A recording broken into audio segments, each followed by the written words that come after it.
자녀 한 명을 낳아 대학 졸업 때까지 드는 양육비가 평균 2억 3천만 원으로 집계됐습니다. 양육비의 상당 부분이 교육비였습니다. 보도에 최대수 기자입니다.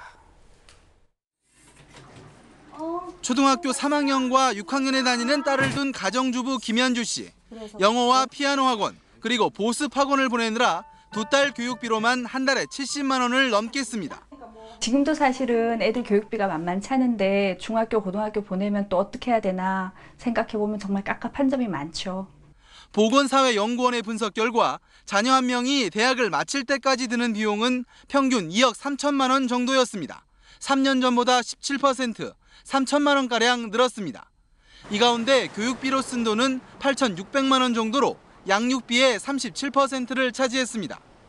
특히 전체 교육비의 60% 정도는 학원비나 개인 과외비 같은 사교육비인 것으로 드러났습니다. 사교육비 비중이 가장 높은 시기는 초등학교 때로 조사됐고 중학교 영유아기 순으로 나타났습니다. 따라서 현재 영유아 중심의 정책적 지원을 전체 아동 연령에게 포괄적으로 갈 수 있는 그런 정책 확대가 필요합니다.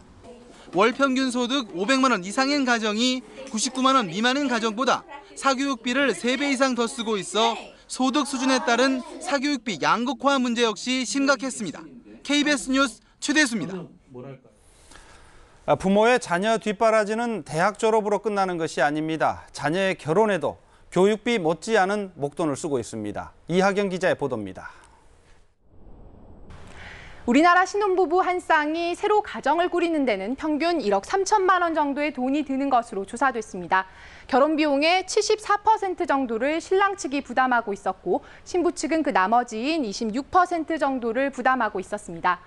개개인에 따라 천차만별인 결혼 비용, 5천만 원 이상 1억 5천만 원 정도 들었다고 답한 신혼부부가 전체의 57% 정도로 가장 많았고 2억 원 이상 들었다고 답한 신혼부부도 전체의 15%가 넘었습니다.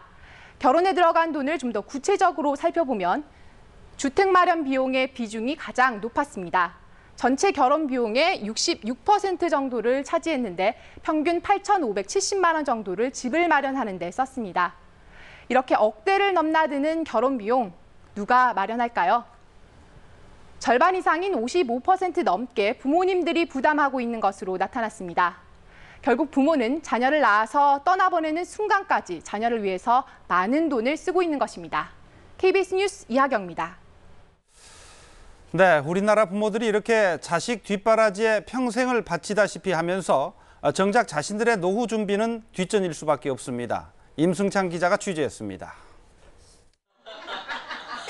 노인정에서 소일거리로 시간을 보내는 노인들.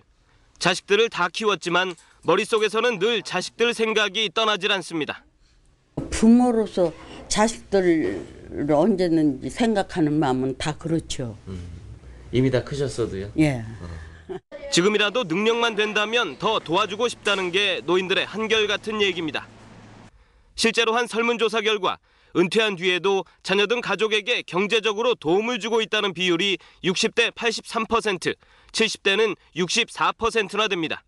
세계 평균보다 배 이상 높습니다. 직장인을 대상으로 한 설문조사에서는 자녀 교육비 때문에 은퇴 준비를 희생할 수 있다는 대답이 절반 안팎에 이릅니다. 그만큼 우리나라 부모들이 제대로 된 노후 준비를 할 여유가 없다는 얘기입니다. 노후 준비를 할 시기에 교육열이 높아서 사교육비 지출이 일단 제일 많고요. 그다음에 자녀 결혼 준비 자금이나 주택 구입 자금 용도로 자금 지출이 워낙 많기 때문에 은퇴 준비 자금 마련에 좀 소홀한 것 같습니다. 이렇다 보니 우리나라 60대 은퇴자의 삶의 질은 100점 만점에 53점, 세계 평균 62점보다 훨씬 낮다는 조사 결과도 있습니다. 자녀들을 위해 희생하느라 노후 준비를 제대로 하지 못하고 이 때문에 노후에는 오히려 자녀들에게 기대야 하는 게 이 시대 부모들의 서글픈 현실입니다. KBS 뉴스 임승창입니다.